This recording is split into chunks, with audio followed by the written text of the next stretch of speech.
boxing ay mas matindi pang iskandalo. Ang Team Inoue may mali-malit at budi-budig ang mga palusot noon pa man para lang daw maiwasan ang nag-iisang angas ng Pinas na si John Riel Casimero. Takot nga ba talaga itong sinaoya the Monster Inoue kay Quadruelas? Kaya natin ang kasaysayan at ang sarili nilang mga salita ang magpapatunay. Balikan natin mga kakwento ang nakaraan. Yung hawak pa ni Casimero ang WBO Bantamweight belt. Dasang sinabi ni Inoue na wala siyang interes na kunin ang belt ni Casimero dahil ba walang pake. Pero anong nangyari nung napasa kamay ito ng Brito na si Paul Butler matapos itong turuan? Boss, gano'n mo malanggi ko ng tubig? Ay, sabali ha, kay kita na pusing.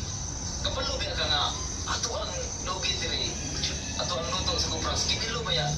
Kanya, na-overcook man saan mo nilo? Pero tingning gana, hindi ato na ipatimpang.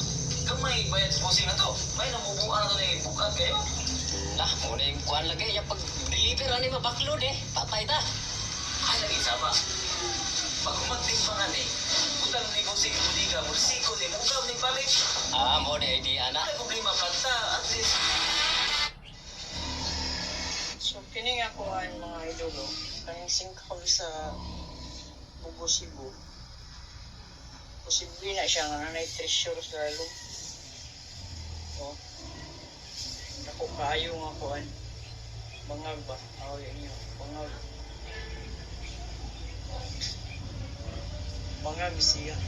So, posible na siya. Pareho na siya inani o.